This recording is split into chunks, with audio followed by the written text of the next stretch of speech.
She didn't just break your heart, she broke your will. That silence you're hearing isn't an absence of communication, it's a declaration of her power over you. It's a carefully calibrated weapon designed to dismantle your confidence, piece by agonizing piece.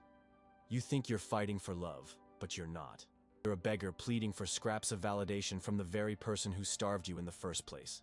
She didn't just leave you, she unmade you. She took the man you were, or the man you thought you were, and exposed the terrified, needy child hiding underneath. Now that child is in control. You're rereading texts from weeks ago, aren't you? Hunting for clues, for a ghost of the affection she once showed you, as if you're an archaeologist digging for a lost civilization. Check her social media, a masochistic ritual of self-torture, your stomach twisting into a knot every time you see she's on active, living a life that no longer includes you. You've typed out a dozen different messages, each one carefully engineered to sound casual, unbothered. Hey, just thinking of you. Or, saw this and thought you'd laugh. Lies. Every word is a desperate gamble, a pathetic attempt to claw your way back into her thoughts. Hit send, and the wait begins. The minutes stretch into hours. You see the delivered receipt, then the read receipt. That blue checkmark is your executioner's signal. And then, nothing. The silence is her final judgment. It screams the one word you can't bear to hear. Irrelevant. Remember that night? The night the dynamic shattered for good. Maybe you had a small disagreement, something that should have been resolved in minutes. But you sensed her pulling away, a subtle shift in her energy, a coldness in her tone. Panic set in. Instead of giving her space, you crowded her. You demanded reassurance. You sent a wall of text, a torrent of frantic emotion, laying your entire sense of self-worth at her feet. You begged her not to be mad, pleaded for her to just talk to you. In that moment, you weren't her partner. You were her problem. You transformed from a man she desired into a task she had to manage. Surrendered your power completely. And she, consciously or not, accepted it. She saw your crippling fear of losing her. And it disgusted her. Because that fear didn't communicate how much you loved her. It communicated how little you valued yourself. It revealed that your happiness was entirely dependent on her. And there is nothing less attractive than a man whose world collapses without a woman to hold it up. The great philosopher Arthur Schopenhauer once stated that man is a slave to his will, a blind, striving, insatiable force. This desperate need you feel, this gnawing hunger for her validation, is your will, untamed and running rampant. It's a primal engine of suffering. You believe you want her, but what your will truly craves is an end to the discomfort of wanting. You are not in control of this force. It is in control of you. It has turned you into a puppet, and she is the one who decides whether to pull the strings or drop you in a heap on the floor. She thinks she has you figured out. She thinks she knows your every move, that you'll come running back at the slightest hint of affection. She believes you are broken, and she is right. What she fails to understand is that from the wreckage of a broken man, a monster can be built. Calculated, self-possessed force that operates on a level she can't even comprehend. The man she discarded is about to become the architect of a new reality, one where her opinion is not only unnecessary, but utterly powerless. The question is, how do you kill the needy man inside you before he sabotages your entire existence? Before we weaponize your pain and forge it into an unbreakable frame of power, you must make a choice. This is not a video for spectators. It is a training manual for soldiers in a psychological war. If you are ready to reclaim your sovereignty, then subscribe to Dominio Psicologico and activate all notifications. This is your new command center. Like this video as a declaration that your days of weakness are over. And in the comments below, I demand 2 pieces of intelligence. First, tell me the city or country you are watching from, so I know where our legions are stationed. Second, confess the one moment, the one mistake, that made you realize you had completely lost control. Your confession is not a sign of weakness. It's the first strategic analysis of your own defeat. You will turn that failure into the blueprint for your victory. Let's be clear. Your downfall was not an event. Process. A slow, silent erosion of authority that you not only permitted, but actively assisted. You think it was that one big fight, that one moment of weakness. You 1,000 tiny surrenders, a death by 1,000 cuts, each one so small you barely felt it. But she felt them all. She was the one holding the blade. Tested you, and you failed. The first test was insignificant. Perhaps she was late and offered a flimsy excuse. You wanted to call her out, to hold her to a standard, but you didn't. You said, "It's okay," because you feared the conflict more than you valued your own time. You chose comfort over respect. That was your first concession. You taught her your standards were flexible. She tested. You yielded. She won. Then came the test of your boundaries. Plans, a commitment to yourself or to your friends. He created a last-minute drama, a sudden emotional crisis that required your immediate attention. Your world was supposed to stop because hers was momentarily turbulent. Instead of holding your ground and saying, "I have a commitment, but I can talk to you when I'm done," you caved, canceled your plans. You rushed to her side, not as a strong, supportive partner, but as an emergency service, a utility to be used. You communicated that your life was secondary to her whims. You became her emotional janitor. The fall from desire to utility is swift and brutal. The process accelerates from there. It moves from emotional concession to a total loss of control. Your emotional state became a direct reflection of hers. A quick, affectionate text from her in the morning meant you had a good day.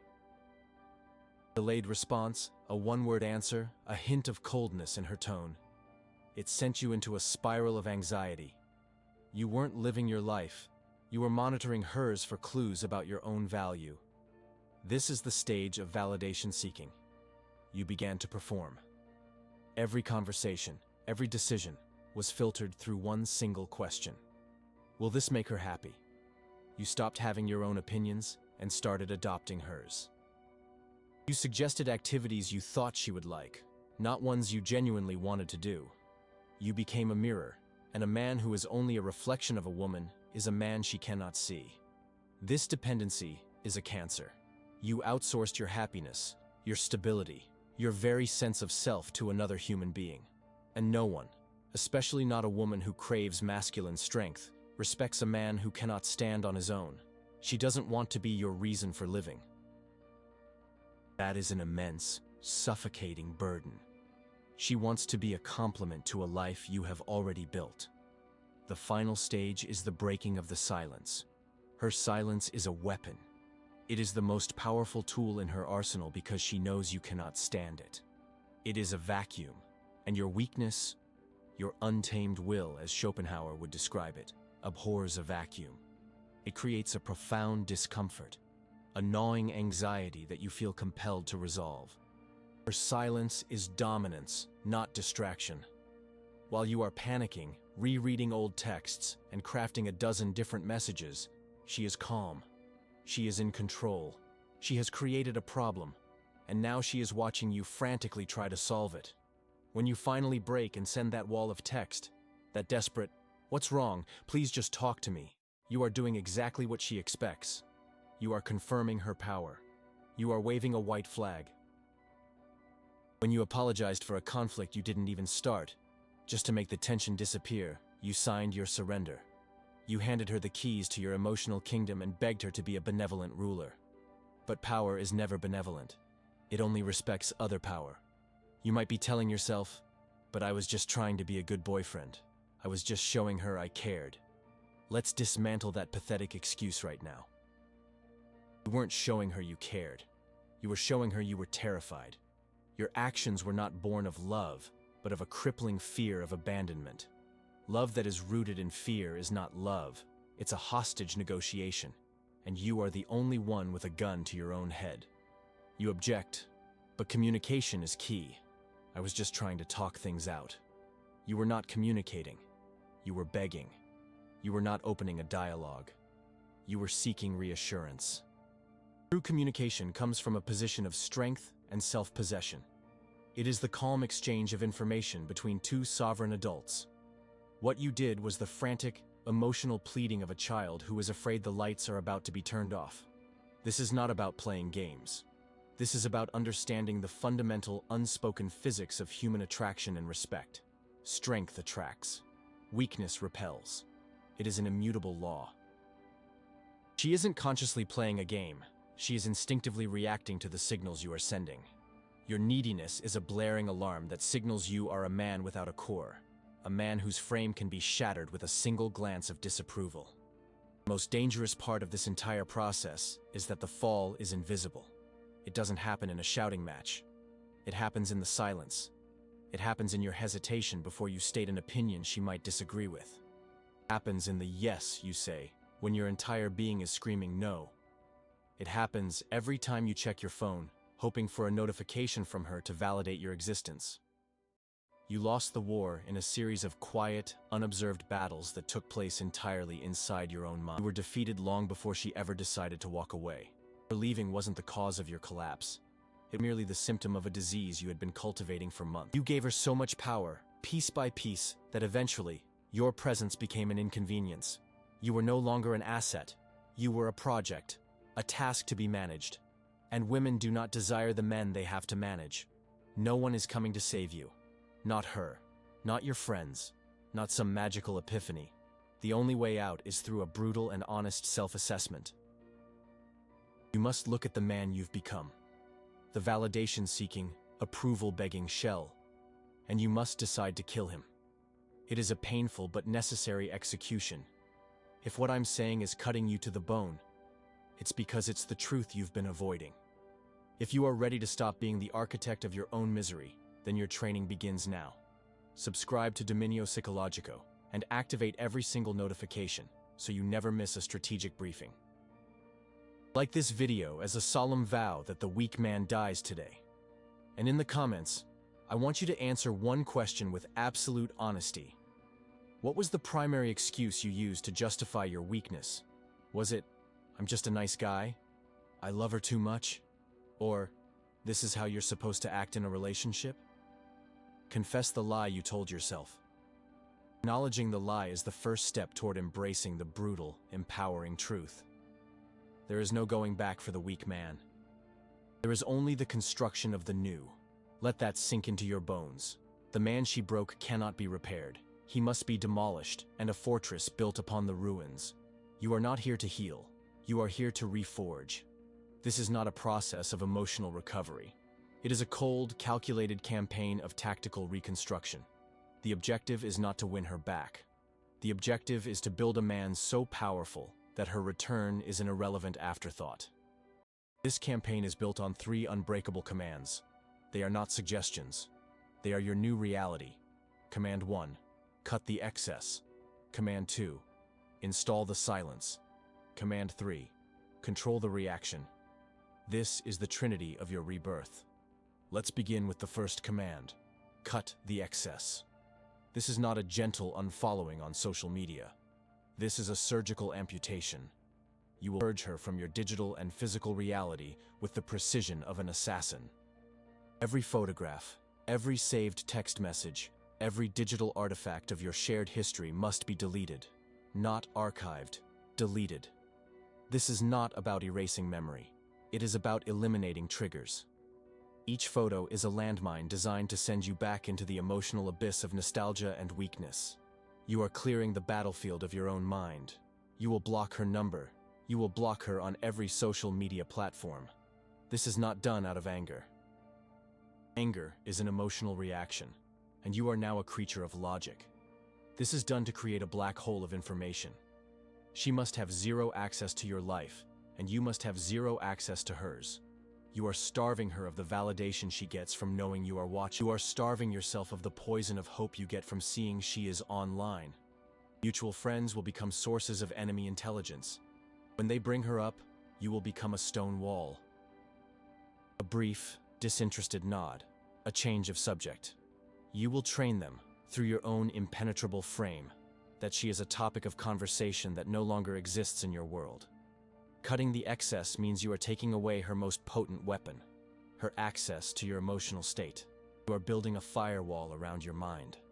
Second command is the most powerful. Install the silence. Her silence was a weapon used to dominate you. Now, Your silence will be an instrument of power used to dominate the entire dynamic. This is not the passive silence of a man who is hurting and hiding. This is an active, deafening silence. It is a strategic void. When she inevitably reaches out, and she will, because your sudden disappearance from her orbit will create a vacuum of attention she cannot stand, you will not respond. Not for an hour, not for a day. You will impose a period of absolute, unbroken silence. Schopenhauer observed that the will is a relentless striving force, always seeking to end its own discomfort. Your old self was enslaved by this will, desperate to fill the void her silence created. The new man understands that he who controls the void controls the game. Your silence communicates more than any well-crafted text ever could. It communicates that you are gone. It communicates that your world no longer revolves around her. It communicates that she has been demoted from the center of your universe to a non-entity. Be an absence that has weight, not a presence that begs. Every moment you remain silent while she waits for your response, the power dynamic shifts, grain by grain, back in your favor. She is now the one checking her phone. She is the one experiencing the anxiety of the unknown. You are not ignoring her. You are demonstrating that she is ignorable. Do not reconquer. Replace with a sharper silence. The third command is the internal war. Control the reaction. The first two commands are external actions. This one takes place on the battlefield of your own nervous system. The urge to break your own rules will be immense. Your will, that blind, desperate force, will scream for you to check her profile, to unblock her number just for a second, to respond to her text. This is the death rattle of the weak man inside you. You must execute him without mercy. This is where your new discipline is forged. When the urge arises, you will not indulge it. You will redirect that energy. This is the time to embrace a brutal regimen of self-mastery. You will channel every ounce of that obsessive, anxious energy into the 4 pillars of masculine hierarchy: physical, the financial, the social, and the symbolic. Physically, you will go to war with your body in the gym. Every repetition, every drop of sweat is a monument to your new discipline. You are not getting in shape for her. You are building a physical vessel worthy of a dominant will. Financially, you will become relentless in your work, your career, your mission. You will attack your goals with a ferocity you previously reserved for analyzing her text messages. Money is a tool of freedom and power. Your economic sovereignty makes you invulnerable to emotional manipulation. Socially, you will rebuild your own world. You will reconnect with men who challenge you.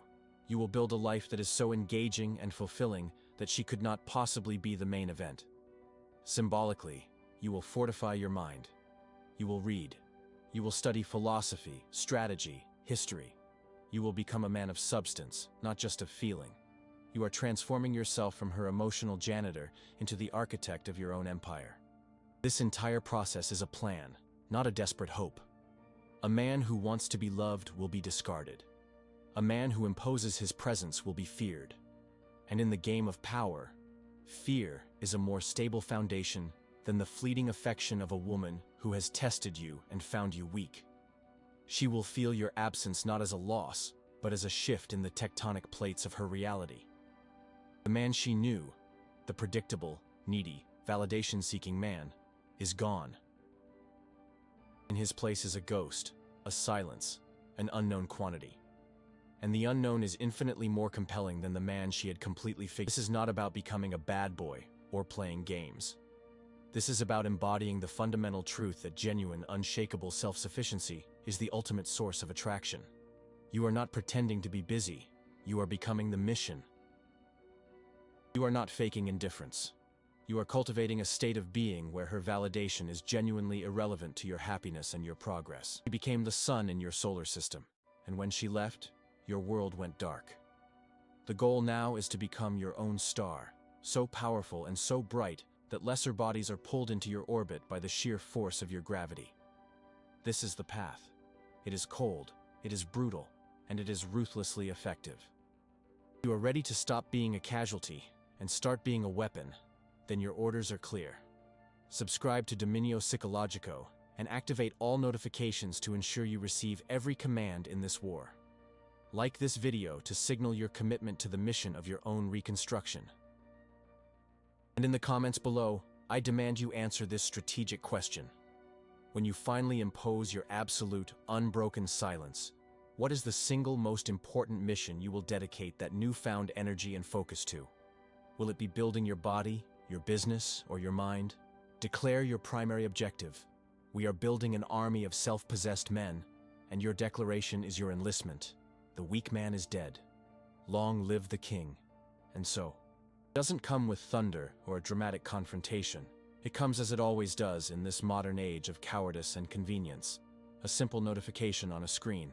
A name you once worshipped, now just a series of pixels. It's her. After weeks, or perhaps months, of your calculated, deafening silence, she has sent a probe into the void. The message is expertly crafted to be casual, a soft entry point designed to test the waters. Hey, I was just thinking about you. Hope you're doing well. It is a lie. She is not just thinking of you. She is consumed by you. Your absence has become a roaring fire in the quiet, predictable landscape of her life. The man she had catalogued, dissected, and dismissed has vanished, replaced by a ghost whose power she can feel but cannot see. She has heard the whispers about your progress in the gym, your new venture, the way you carry yourself now. She sees the tectonic shift in your social value, and it terrifies and intrigues her in equal measure.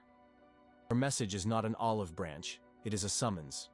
She is calling for the weak man to return to his post, to reassure her that he is still her subject, still waiting for her command. But the weak man is dead. He was executed in the cold darkness of your discipline. You look at the message, and you feel nothing. Not anger, not joy. Not even the faint, bitter satisfaction of victory. You feel a profound and unshakable indifference. It is the indifference of a star to a speck of dust caught in its orbit. Her attempt to reclaim a foothold in your mind is like a child throwing a pebble at a fortress wall. This is the moment Schopenhauer would have recognized as true liberation. Your will, that blind, insatiable engine of suffering that once drove you to beg for her validation, has been tamed. It is no longer a wild beast dragging you through the mud of desire. It is a disciplined warhorse, entirely under your command, its energy directed not toward her, but toward your own mission, your own empire. You have achieved what most men will never understand. The state of being where external validation is not only unnecessary, but is an irrelevant noise from a world you no longer inhabit. Trying to play a game of chess with a man who has transcended the board. Power was always predicated on your reaction. Your panic was her oxygen. Your pleading was her nourishment. Your desperation was the confirmation of her dominance. By giving her nothing, you starve her of everything. Leaving that message on read is not a passive-aggressive tactic. It is a statement of finality. It is a declaration that the conversation is over, not just for now, but forever. You are communicating in the only language power truly understands: absolute and total irrelevance. She will check her phone again and again. She will feel the same sickening anxiety you once did. She will analyze her own words, wondering what she did wrong. She will experience the maddening torment of a silence she cannot break. The roles have not just been reversed, the entire dynamic has been annihilated. You did not flip the board to win the game. You simply stood up and walked away from the table because you realized you were the only piece with the power to leave. Her world was a cage you mistook for a kingdom, and your freedom is a reality she cannot comprehend. This is the ultimate form of emotional vengeance, but it is not for her. It is for you. It is the final, definitive act of killing the needy child inside. The legacy you are building is not defined by her return or her regret. Her opinion has been rendered null and void. Your legacy is forged in every drop of sweat in the gym, in every dollar earned through your relentless focus, in every ounce of respect you now command from the world, not by asking for it, but by embodying a standard that leaves no room for negotiation. You learned the brutal truth. Respect is never given to those who beg for it. A tax imposed on the world by a man of unshakable substance. Your absence is more potent than your presence ever was. Your silence is louder than your words ever could be. You did not become a monster to scare her. you became a force of nature so that no one could ever unmake you again.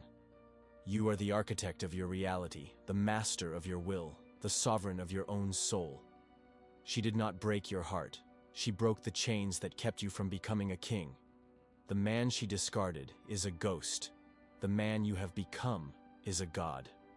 And gods do not concern themselves with the prayers of those who have been left behind in a world they have outgrown. If you are ready to stop being a pawn in someone else's game and become the master of your own, then subscribe to Dominio Psicologico and activate all notifications. This is not a channel, it is your new operating system.